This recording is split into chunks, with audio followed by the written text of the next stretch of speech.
Hi, my name is Chris Davis, and this is my video blog for Module 4.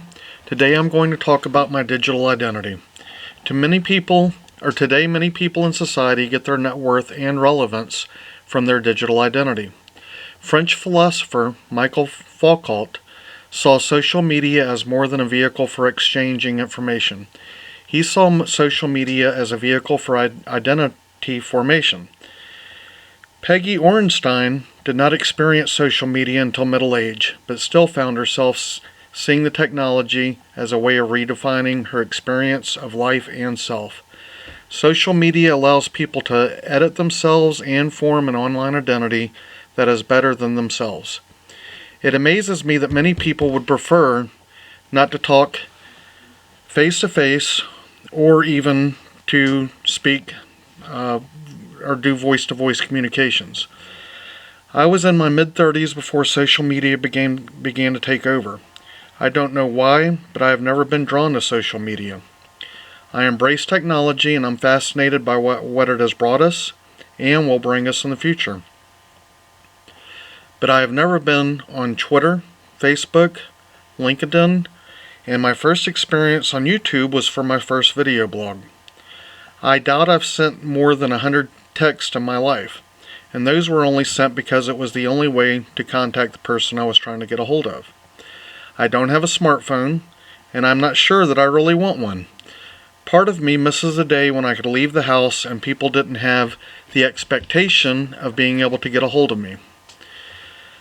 I spend some time online reading news or following sports, but it has nothing to do with my digital identity. When considering my digital identity and how it is different from my real world self, I'm afraid I'm faced with a little bit of a conundrum. I'm somewhat of an introvert, and because of that, my first reaction would be that that's the reason I'm not on social media. My second thought would be that I prefer face-to-face communication or voice-to-voice communications, and it could be argued that an introvert would prefer to hide behind a computer. I guess my digital identity in some ways reflects my real-world self. I've never been one that needs other people's approval or acceptance. I think that is one of the reasons for my lack of social media exposure. Since I really have no digital identity, I can honestly say that there is nothing different from my real-world self. I have no avatar. There is one area that technology allows me to more fully express a specific dimension of my personal identity. I love watching sports on television, and today's technology allows us to watch virtually any college or pro sporting event. Many people would argue that the effects of digital identities only began to exist within the advent of the internet and social media. I would argue that this process for some people began through television. How many men withdraw from friends or family to watch sports on the internet? It's a connection to the world, but it's not a personal relationship. I don't have a digital identity, but I do have a personal identity. That identity in many ways has been governed and influenced by technology. Through the internet, I keep up with sports and news and world events. I also love to travel. The internet gives me a wealth of information on all of those subjects. My digital identity is a product of the social and technological context in which I live in the following ways. As an introvert, I don't require a large number of friends. I prefer to have a few close friends, and due to a wife and 2 young children, I don't even keep in touch with them very often. At work, I do have to do internet searches and email to other employees, but no social media.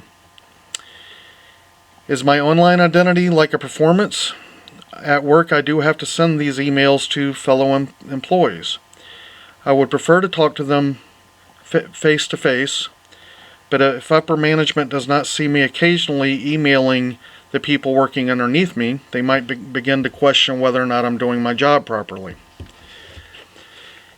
In that way, these emails are a performance. When I'm sending emails, my behavior is different because I know it will go public. While I don't change who I am, it does allow me to edit what I'm going to communicate before I send it. Sherry Turkle said that we can edit and delete ourselves to make things the way we want. I do this through emails, but I don't believe it creates a digital identity that differs from who I am. It is only done to clearly convey my intentions and clean up grammatical errors. Cleaning up emails, not speeding due to radar guns, surveillance cameras, and financial and health records being tracked digitally does create a type of virtual panopticon for me, but it is not through a digital identity.